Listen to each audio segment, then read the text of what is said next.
Hello lads and gents, and welcome to Talent League. Today we're going to be looking at Season 10 Playday, number 2, and we're going to be having actually two maps today, but it's still going to be pretty exciting. So, first off, let me introduce our lovely analyst for today, and that's going to be none other than Noctish, the man, the myth, the legend. Hello. Hello, my friend. Welcome to the People Talent Link Playday 2. I'm really happy to be here with you. Hopefully we can see great games today. Yeah, most definitely. It's going to be very interesting, but, we still have to get to that, and to get to that, we also have to introduce our lovely, and I mean very lovely casters, Shambarine and Golumolu. Hi! Hello! We are just briefly here for a few seconds, and then Tish can have a chat with you, because I don't think we have the capacity for all four of us to be here, but maybe we do. We'll find out in just a second. So we are here just saying hello, and then Tish can have a ramble on while we get some pre-game going. So yeah, we'll see you in just a few seconds. Tish is coming back in. He's coming. All right, yeah. Give a bit of an introduction. You gotta meet him at first, but yeah, Tish. So let's actually get started off with what are we looking at today? Okay, so we are going straight into the chalet. Okay. And I am disappointed. I'm not gonna lie. So chalet is one of those maps that has been playing a lot in this season of Talent League. In my opinion, we have seen nearly 80% capacity of what kind of plays can be played on this specific map during past play days on different divisions. So I'm not going to be specifically surprised with any kind of play, in my opinion. Okay. But hopefully I'm proven wrong. All right. Yeah, I mean, that was fair enough. Chalet has become a bit more common, even going to the point of Oregon, but we still haven't reached that just quite yet. Now, for map 2, I mean, it will be Mercy Talent facing off against Lumina Gaming, but we're just going to need to wait one match for that. Now, to get to that, I mean, can I get confirmation? Do we have all players in lobby? Not us? Hopefully. All right, but I guess no confirmation. Yeah, but do we have any confirmation? All players in lobby, casters ready? All right, then Jamboree, Golu, take it away.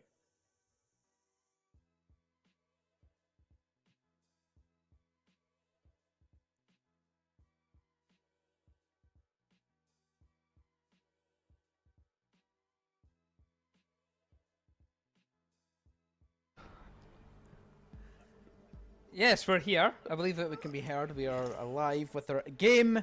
First time using the mix here, so we're ironing out a few things. We've changed a few things in the background, so we are just getting used to it. It's the first, new season, new things, new package, and we're just getting used to each other. But we are here. I'm Chamberine. I'm joined by the wonderful Golumolo. It's been a while since we've duelled, and it is Chalet. How are we feeling in this one, Golu?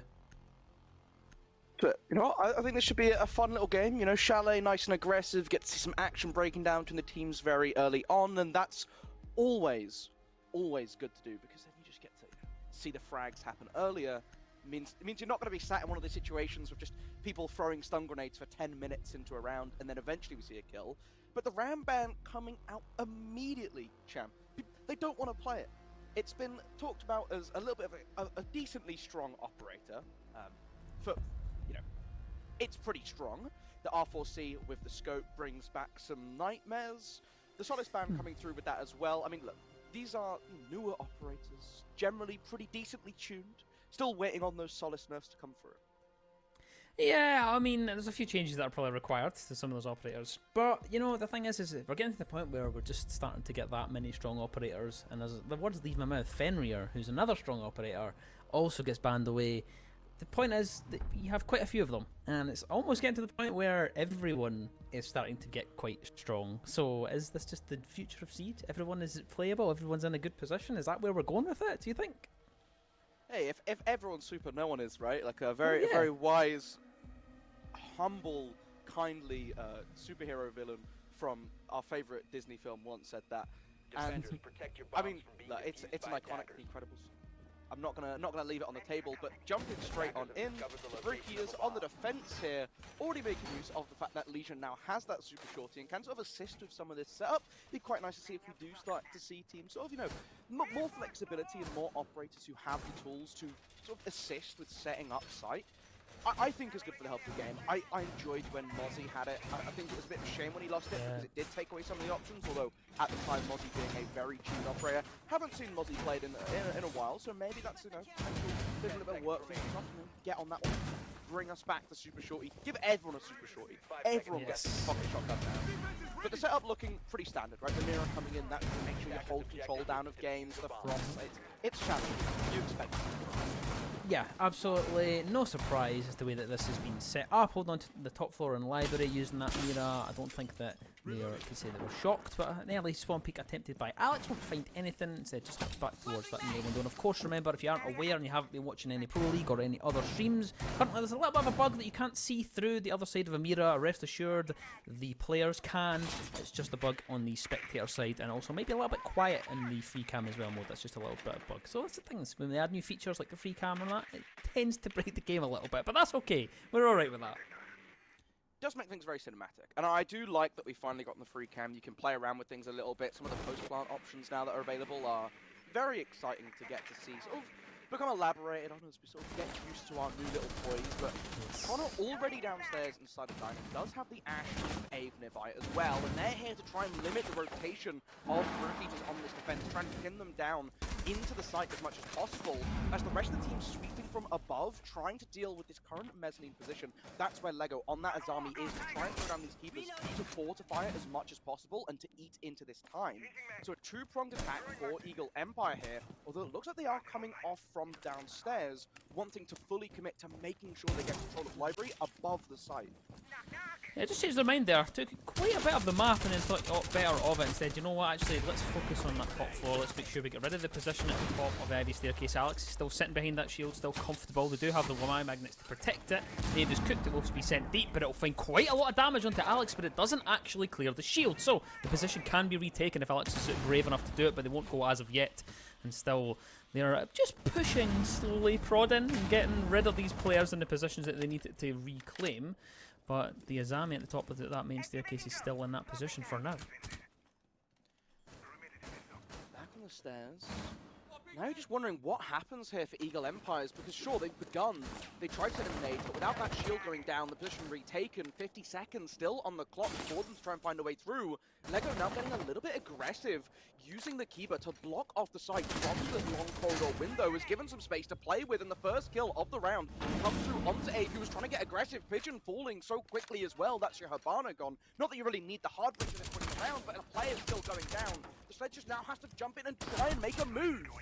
Still can't get rid of Lego, but eventually they do. Ray finds that one and brings us to 3 versus 3 scenarios. Connor finds one on the other side, but Alex from below will snatch the life of Connor. An immediate refrag as Graven and Ray now in a 2 versus 3 with 20 seconds on the clock, entering into the final steps of this round. They have to find something as Graven, and the most aggressive at the top of that staircase is Ray. Two of them doubling up together. Graven drops in towards Fireplace and goes straight in towards site though, but the C4 smacks him right in the face but doesn't get quite land. The kill, but is downed in the process. There's a kill for Ray on the other side of the blue staircase, but the time will tick away, and unfortunately not be enough for that attack inside the defense. They'll win it just on the time alone. Well, this is what happens when you have a lineup setting up. The initial idea from Eagle Empire is very good, right? You're coming in, you're having 2 players down below, making sure that the rotations can't come through.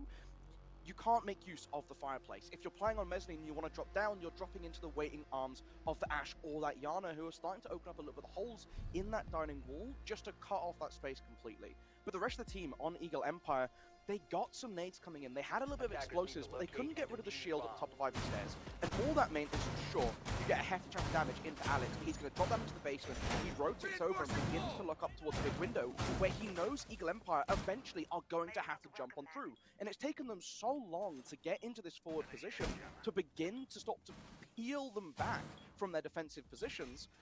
And what's happened? Well, you've left yourself with 30 seconds on the clock, and now you're forced to make a move. You don't have the time to check some of these more awkward angles.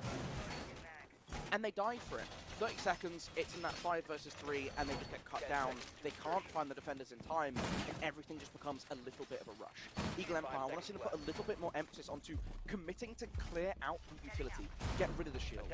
Get rid of the keepers early. You have Habana, you can drop 2 Expirers on a keeper barrier and get rid of it, and that's not necessarily a waste. Lego got aggressive there.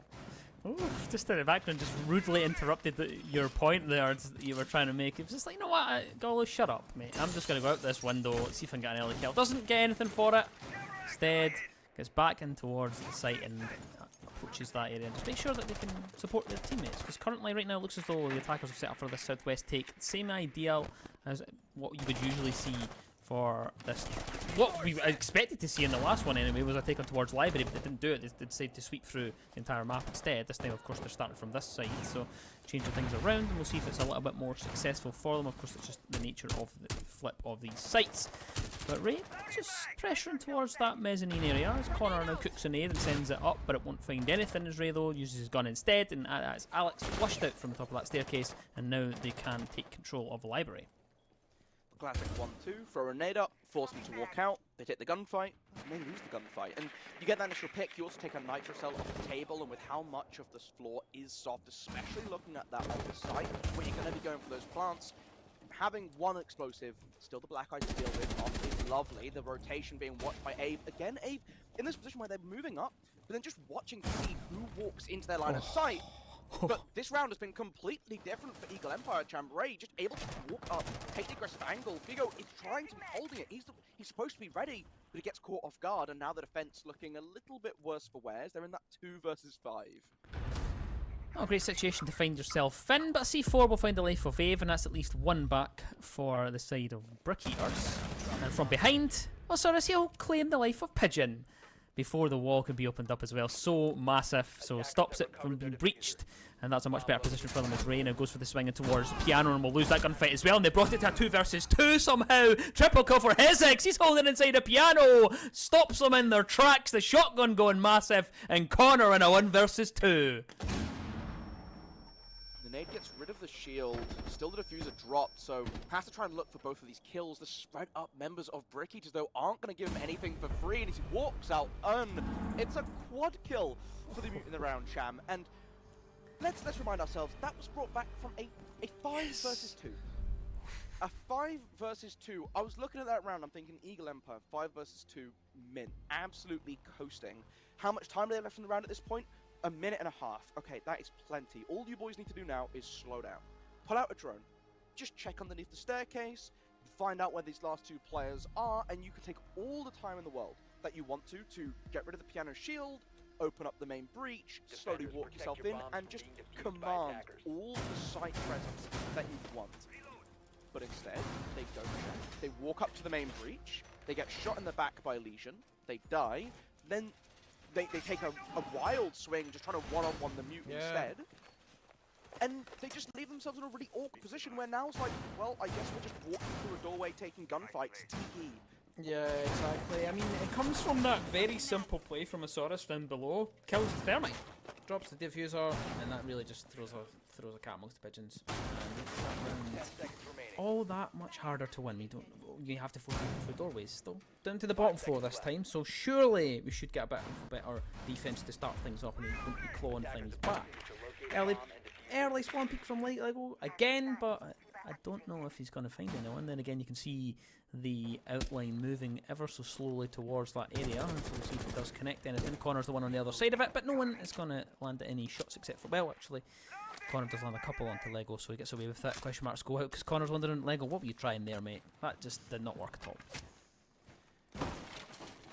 Marks for trying, maybe, little working marks, but immediately just jumping on in has put the drone information coming through, so they know that they can start to take the space up above inside the kitchen. There is the dining hatch as well, which does give you a nice little look down onto where you want to be putting that plant on the wine pillar. Maybe you can sail a couple grenades down as well to try and clear out the space for you, but there is the roaming smoke channel. This is a controversial one, the roaming smoke. Yeah, as a smoke main, you know, years past, you would never catch me out doing that at all, but now, you know, I've got a bit of license to roam, especially with this sniper shotgun meta that we find ourselves in just now. able to kill people from miles away, and Ray is the one that stepped up to the plate to try and attempt to shut the smoke down, who's managed to escape their clutches and get all the way back towards site, free as a bird. Birds are indeed very free, but is now watching to see if there's an option to go back upstairs again. So, you know, just getting a little feel for things. Feels bored back inside a site now, not a true anchor player, wants to get back involved in the action. Meanwhile, Pigeon has sort of put a little bit of work on towards the backside of the breach by Wine, but now wants to rotate around, go to that trench drill coming boiler instead, and use the rest of those Selmas, still 2 in the pocket, to try and open up the rest of the wall. I believe the first one got impact rig off, and it was very low down, so could be a potentially awkward angle to try and hold for Eagle Empire to cut off the connector rotate in the site. What we'll have to see is, so far, a little bit of a stall out. You can see the silhouette of the smoke just lingering around by that back staircase, but Ray not going to tango them just yet. Yeah, he's been floating around that area for quite some time. Figured, you know, going up there on the smoke has really put that presence up there. Just, you know, smoke on that area with a shotgun, not something you want to take at any point. And he does claim Ray's life eventually up that staircase. Lego will find another one. It's Graven this time who's failed. And we're in a 3 versus 5 scenario. We'll open up the wine wall. Lego has a deep angle in towards Trench. We'll send the C4 deep and we'll see if it can connect. And it does just that. Why Connor taken out with the round and a double kill for Lego on the back of it by a triple. And one more left alive for Eagle Empire. Avi down the main staircase. You will find one, but will it just be a consolation prize with 30 seconds left? There's not enough time to try and get something done here. They have to go for gunfights. They have to try and isolate these 1v1s. He does collect himself a double kill, and still they wait just for them to get towards the site. Patiently standing in their positions. They don't want to overpeak. They've already lost two people in a position that they don't exactly want to, but Figodino, of course, doesn't care. He's going to bring the shotgun to the face of Avi, shuts him down, and that's another round on the board for the defense.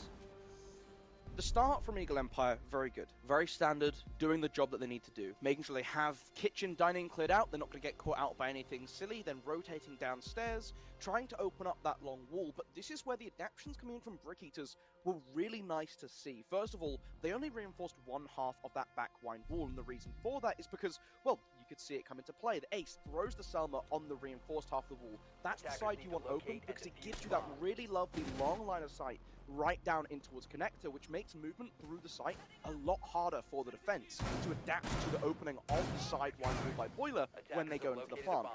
They left one half soft, a couple holes low down so they can impact trick off that Selma. And with only one hard breacher on the table being that Ace, you can't invest more than one Selma on opening up that wall because you need to save them for the second side to getting open the breach to actually move into the plant. And that's where the second set of impacts in the pocket of the Azami come in clutch. Because they let one little hole open up, they get rid of the rest, and now the attack are locked out of that side wall with no way to get back in. Just a little bit of an angle.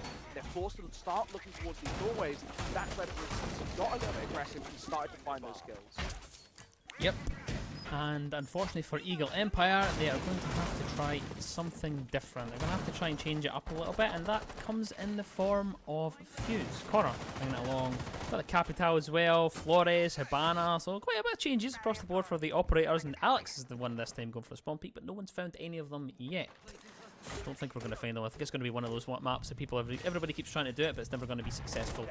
Fuse on the window inside of library, and Alex is going to find the life of Avi, and that's my fault for actually cursing it. I do apologise, Avi. That's me. That's totally on me for saying that we wouldn't find any spawn peaks at all. It's not until you say you're not going to get one that you start to get them. It's just the way it goes. We've got to apologise, but now the Fuse coming in to try and open up and put a little bit of pressure on the ground inside of library is pretty interesting, with Eagle Empire clearly identifying that last time around things did not work out well for them, instead going for a much more direct, straight-in approach. And that's where you start to run into the sheer power of the Azami coming through. Alex gets aggressive from inside a box, and Oh my.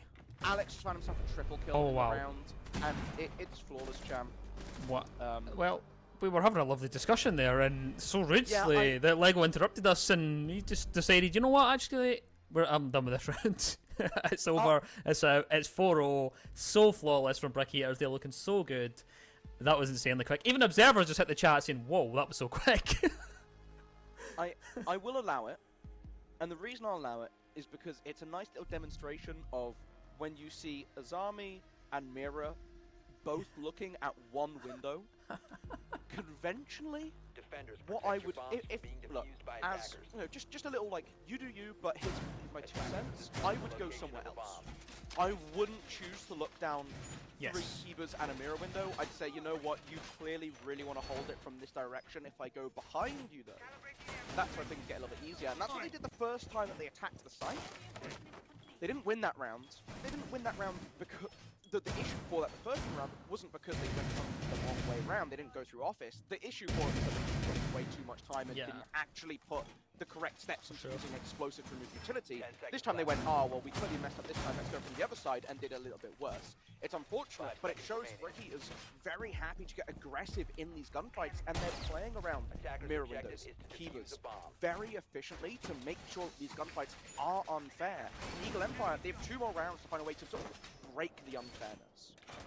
I think they haven't actually highlighted as well is how much C4s they bring. Got 3 this time. They've every single round they've had at least some of the impacts. They've had at least 2 or 3 C4s, and they've had quite a few kills off of the back of it. So they clearly enjoy having utility that they can use to get kills off of the back. But that seems to be the way. Like you highlighted, they want to play around like the things like Dezami, like the Mira. They want to play those and play aggressively around them, and that's exactly what they've done so time and time again. 4 rounds, clean.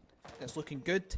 And to be honest, I'm getting a little bit concerned for Eagle Empire because they need to start tidying things up on these attacks. And just now, spending quite a bit of time trying to clear out library, and Avi is just downstairs as well, trying to find anything, or someone on a rotate anywhere, and Connor enters in towards stock at the same time, and it looks a little bit disjointed here from Eagle Empire. The vibe I get here is that they're all looking for a way to find that opening pick to put themselves on the upper foot. We haven't really seen that. We saw it in one round when they had that 5 vs 2 and bottled it out. And I don't think just going individually is the right way about it, but I can understand the idea. Very fortunate timing for Lego to be able to get off the camera, but the kill does go in favor of Brick Eaters, as Connor, who was lurking around looking for the basement, does get caught out.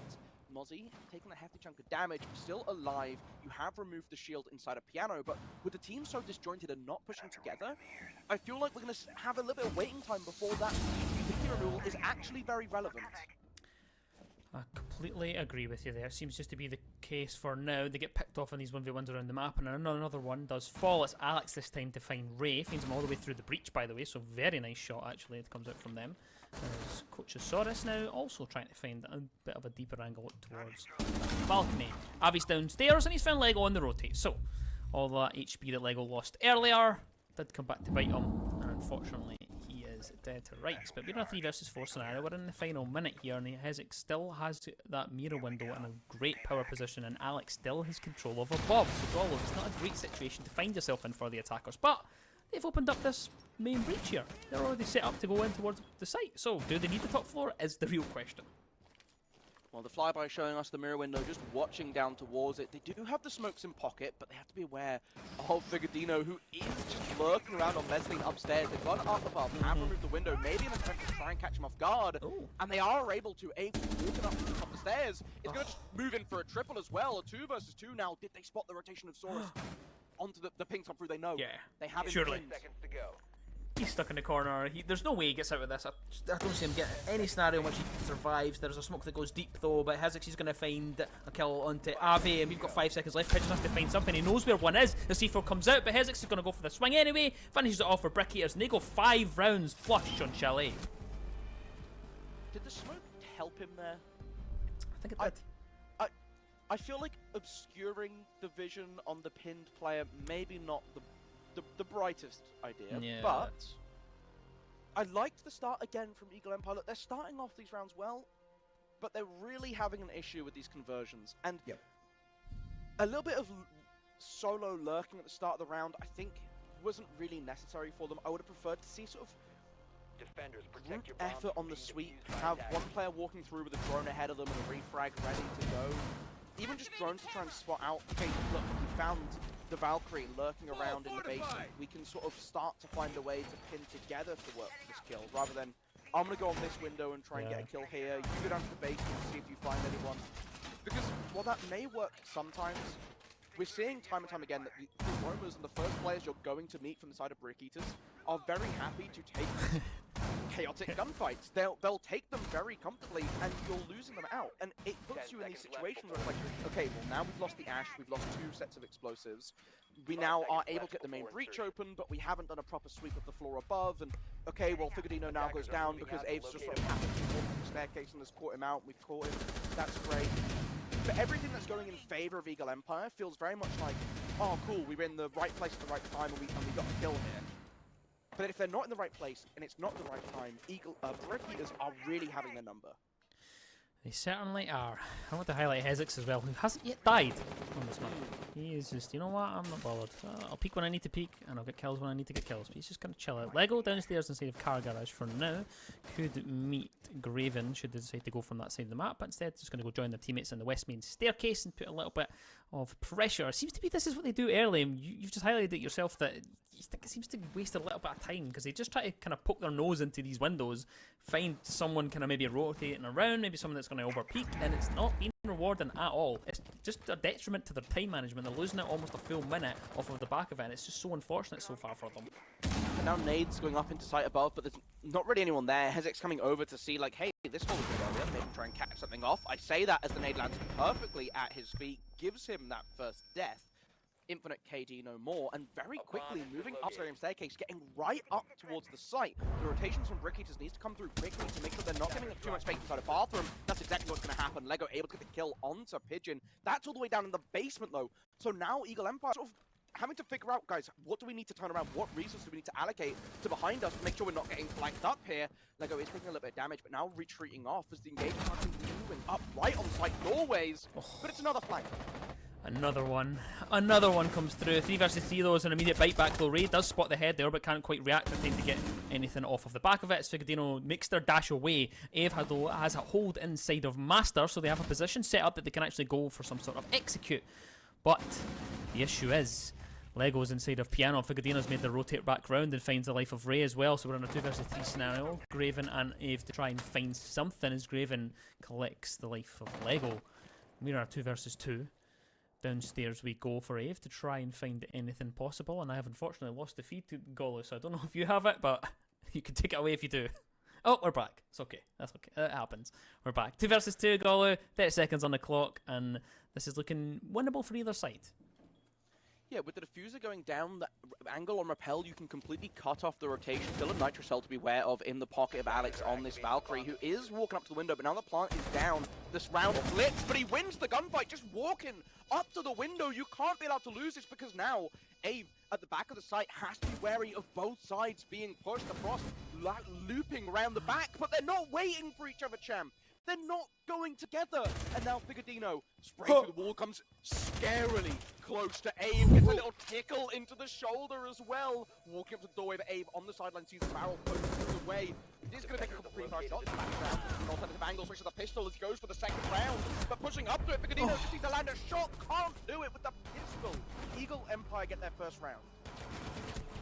Wow, what a round we catch there. Ave with a wonderful round. They've been trying their best. They've been making plays when they needed to, and eventually one of them comes to fruition in the form of a round 5-1 on the half. Brick Eaters looking dominant the entire time. That round could have went either way, but it did require quite a bit of heroics from Figadino to bring it in that situation. But is that a lifeline for Eagle Empire? Is that a chance for them to bring something back here as they go on to the defense and they try something different? So, what do we think, Golo? Do we think they're coming to come back, or do we think that it's over? Do you think Brick Eaters just get a couple rounds and finish it?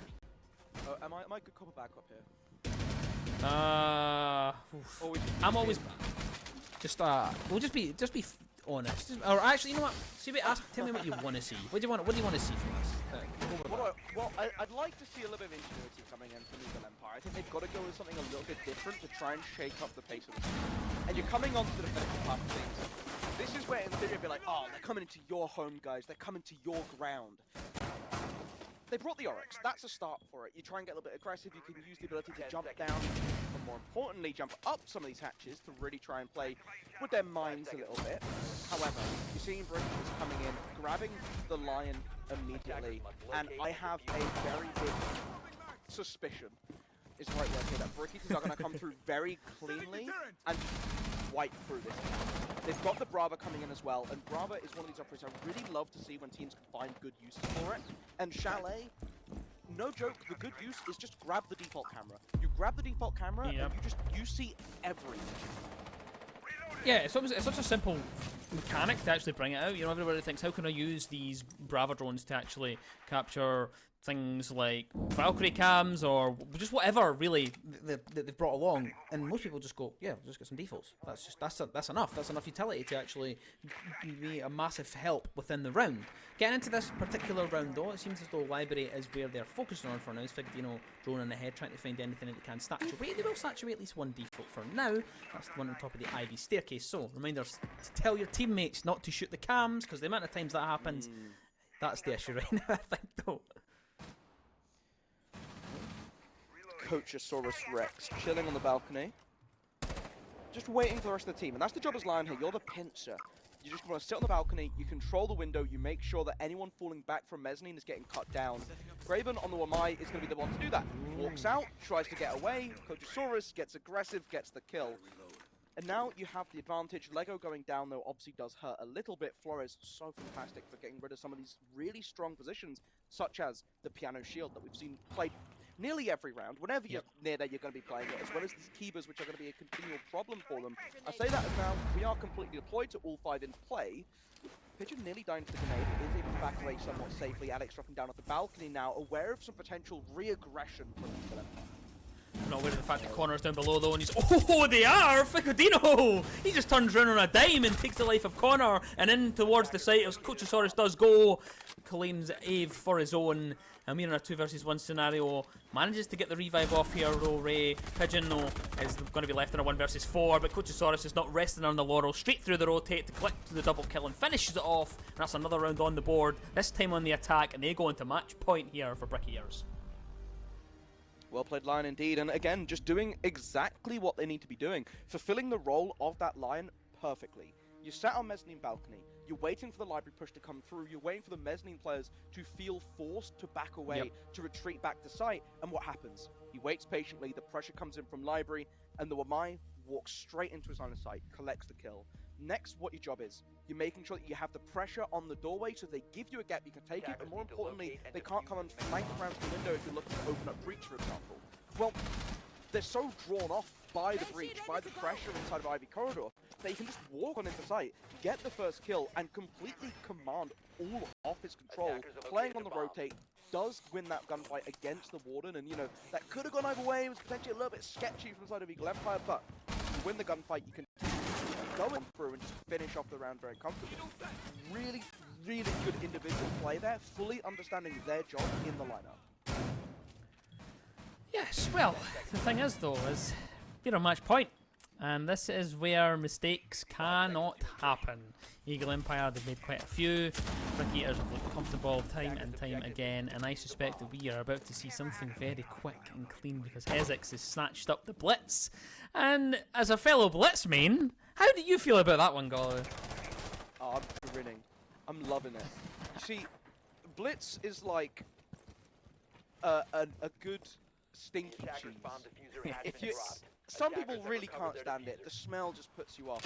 But if you can get through that and you can just really find a way to make it work, you get a good cracker to go with it and just gobble that down, it's delicious. And that's what we're waiting to see. How do they play around the stinky cheese of Blitz to set him up for success? Because you need something to apply the pressure with you. And I'm waiting to see if they go for the trophy window, perhaps, with the Gun 6 immediately opening things up, with 3 quick kills going against the Brick Eaters, including the Blitz going down, everything looking a little bit pear-shaped, and there is a flawless on the cards here, so forget everything I said. This is not a Blitz round. This is not a true... Look, still give it a chance, guys, I'm telling you. This is the chance to buy the Blitz stocks. They've just made it look bad. They're tanking the Blitz on purpose. Buy now. Yeah, well, I don't think that Lego will agree with you. He's in a 1 versus 5 to try and clutch this one up for the match. Could be a life game if he does in a life round because Connor takes a bit of damage, but he's not really bothered because he takes the life of Lego anyway. And that's 1 round back. They've at least gave themselves a sniff of a chance, but still match point looms and Brick Eaters. They're likely to go back to the drawing board on that one because it wasn't successful, at least in any sense of the word at all. But do you want some hope here for Eagle Empire? Do you Go want, do you want the little copium sniff, right? Okay, here's what we go. 50% of rounds Eagle Empire have won have been flawless. That is impressive. That is an impressive statistic that you can take. You can give that to the sponsors. Ignore the scoreline. Just give them the headlines. Watch that cash flow on in. Look, 4 more rounds. Do I think it's likely? But immediately you can see that they are still playing for it, and that's what you've got to see. You've got to try and get as many rounds as you possibly can here for Eagle Empire, especially because later on, when that round differential comes to matter, you don't want to be the team that gives up. If you can get 6-1 down, you grab 3 rounds back, that can be massive for you at the end of the season to finish that game 7-4 rather than 7-1. And now you're looking at the lineup coming through. It's getting a little bit tricky. They're bringing in this Legion paired with the Frost. So with Legion getting that impact damage again, I believe you can go for the OG Frost little Goon on the ground into the hill trick. But more importantly, this is going to give them a lot of information on where Brick Eaters are coming in from. And with Brick Eaters being very happy to get aggressive, that's a good start to see. This is a spawn product. Hizix is not interested at all. He's like, nah, Connor, no chance, pal. You just get out this round. See you later. I'll find that kill. Thank you very much. Try something, and it's not successful at all. But Avi knows what's up inside of Garage. He knew that they were going to try for that Maverick play downstairs, and Alex had to send it deep towards blue, but he's already evacuated the dance floor. He's not interested in taking any more gunfights. He's rotated around towards Fireplace side instead, and Coachosaurus is perched up on the window inside the library, waiting for anyone that could rotate towards that side and see if he can collect himself a freebie.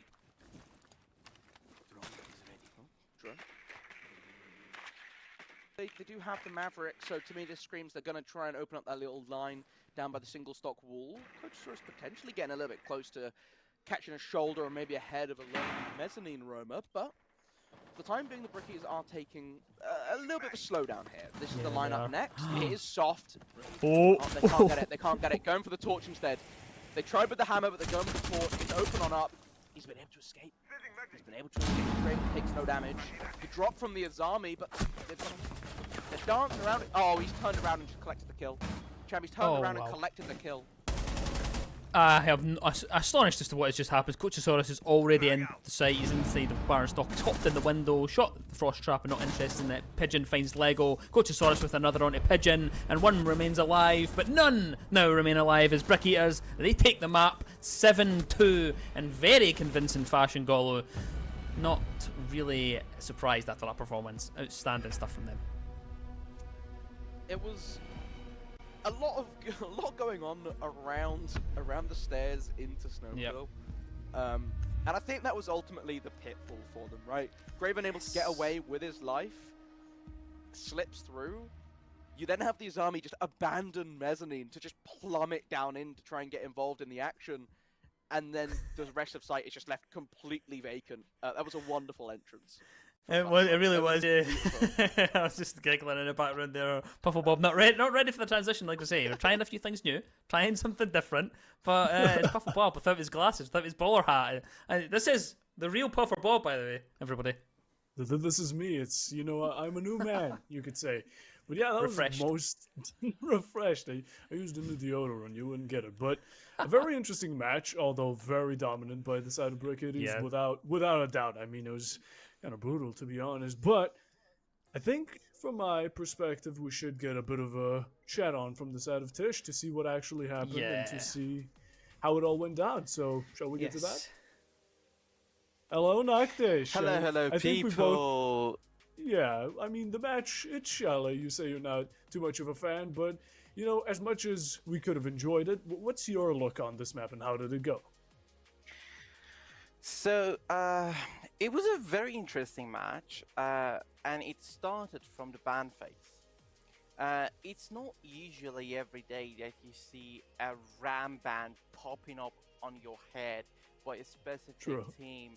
As we have seen, most of the team are either afraid to play it or actually play it constantly because it is one of those operators that if don't get nerfed heavily, she's going to be a constant part of the squad, in my opinion.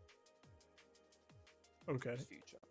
But phase aside, uh, we seen completely two different mentality of these two games. So, I don't know if you want to introduce that specific ability to our viewer, or should I do it? You go ahead. Okay, so Nanos, bring up my special beautiful thingy up. Let me know when people can actually see it. Okay, so yeah, you can see it. I probably need to zoom it out a little bit. I don't know if we can, but anyway. So we have this new feature, so I can finally show you what kind of attacks or defense we were actually seeing towards a round. And it's a very great addition, courtesy to Aria. Thank you for the great suggestion. Since I cannot watch the stream at the moment, can I have the confirmation that you have my screen, or my face, or don't have my face? Just let me know. So, uh, into the analysis. So in EE's attack, Eagle Empire, we have seen stacked attack. So this is the top floor. They have decided to stack up on library window, trying to get the control towards the mezzanine and possibly library stairs. What happened is that in the most of the rounds, Brick Eater's player were reading that play and were stacked up against it, playing his army on a power position, being protected by his barriers from the window of Fluke, from the window of the library stairs, and also a reinforcement on the wall was denying the ability of EE players actually getting kills. It was one of the brilliant moments that we have seen the mute player of Brick Eaters bringing a 4K, if I'm not mistaken, into the round because of the power position of Piano Play Shield and actually a very poor play by EE not droning. So, can I have back my my cam? Okay, so I'm back. Yeah. So that was one of the examples of a different mentality. On the other hand, we have seen Brick Eaters on their attack playing a multi-dimensional push. So back to my sheet. I'm really enjoying these people. I'm not gonna lie. So back to my sheet. I'm going to break down the Brick Eater's attack. So when they're pushing into the into the side of Master and Office, we had Lion on Fluke, waiting for a perfect moment, as well as holding two power position towards Mezzanine and towards Office Door. At the same time, we had players on Library Window trying to put pressure on the Vomai player of EE playing in the corner and not being protected by any shield or barriers. When the Lion saw the perfect opportunity, pushed into the side, killed his army on the vines, then the downed player and the mute rotate got picked up by Lion playing on the rotation, which was a poor attack and defense of which was a poor defense from EE's player. These shows a complete different mentality of these two teams towards a round and brought the succession and ability to close the round in favor of Brick Eaters.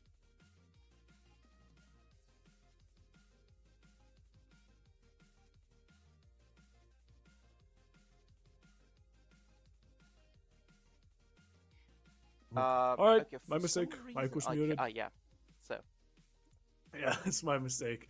Yeah, I mean, it was an interesting and all unique match for the map that we had, and Noctish, you still continue to amaze me with not only your analyzation but your drawing skills. I mean, it looked like you were doing that for your entire life. Absolutely amazing. so But yeah, okay. I have this pad oh which is no way! yeah, it is exclusive for digital paint, and I have been using it for analysis since like two, Oh. 3 years ago. So yeah. All right, fair enough. I thought you were doing this for the first time and you were some sort of prodigy, but you know what? Props to you, man. That was absolutely great. It was also very satisfying to watch from my side. But yeah, that was the analyzation. And of course, map number 1, great cast from Sham and Golu. And well, map 2 is going to be possibly more interesting, possibly not, but you're going to have to stay tuned to watch it as we'll be heading over to a short break.